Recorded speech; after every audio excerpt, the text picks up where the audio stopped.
Chris Ockenvold. I could speak at length in response to not what was said, because very little was said, but it was the way it was said. The injured child, trying to cover up one's nakedness with a fig leaf. As it is, the fact has to be faced. Labour has done nothing over the wind-thrown trees. There have been no suggestions from that side of the House, no initiatives proposed. When there is a sound proposal from this side of the House, from an extraordinarily experienced and gifted minister, working with Team National from the coast, when that comes forward, suddenly there's a restrictive series of hastily shoved together. We watched him writing them and scribbling away during the debates, hastily put together, and that now he says it's a challenge. It's a challenge. It'll guarantee coast jobs. Well, I tell you what, when we were looking at doing the hospital to guarantee coast jobs, to guarantee some expenditure on the coast, to guarantee some development, to give them a hospital, what did you want? Don't do it. Have a survey. Ask people what they want. What sort of a hospital do they want? Where do they want it? He wanted it stopped. He wanted it stopped. This one, he wants it stopped. Or, if he doesn't want it stopped, he wants it put in such a position that he's able to say he wouldn't have done it that way, or it should have been done differently. It's, I think, to use a sporting phrase, it's the story of a Monday quarterback. Monday quarterback. He comes along on Monday, not having played the game on Saturday, to say that if he had played, it would have been so much better. Monday morning quarterback. Monday morning quarterback. That's the phrase. Thank you, Sam. That's the phrase there. But for all that the Labour Party is obviously riven with dispute over whether they should support this or whether they shouldn't. Should we support the urgency, or should we support the bill at all? We'd really like you to. We had Andrew Little, a man I have considerable respect for, at select committee level, suddenly saying, I actually support it. I think it's quite a good idea.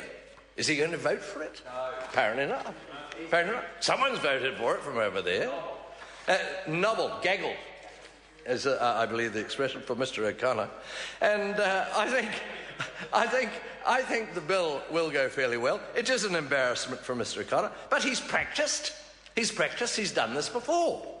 When Labour stopped all native logging completely, he's done this before, this business of, oh gosh, I didn't really want to, but I had to because the party made me, but they let me cross the floor. So we'll go through this fan dance again.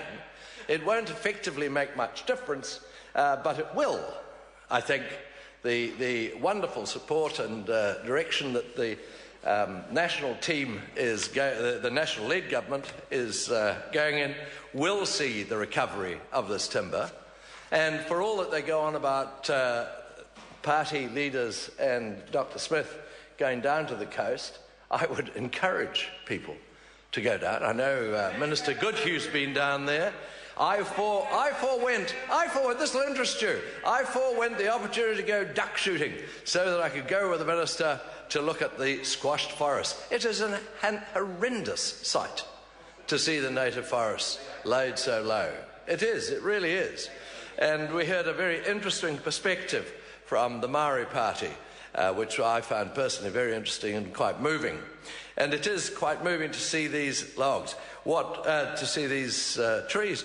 I've got a really interesting paper here from a scientist and we've heard much from Mr. O'Connor about people sitting in Fendleton. He seems to forget that the Brownlee family were very, very efficient loggers on the west coast, very efficient, and no clear felling, all beautifully selected timbers. And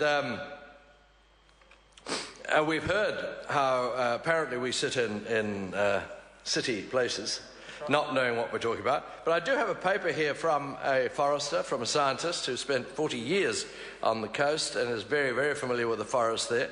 And as he says, the benefits of leaving timber there is all in the bark and in the sap and in the leaves.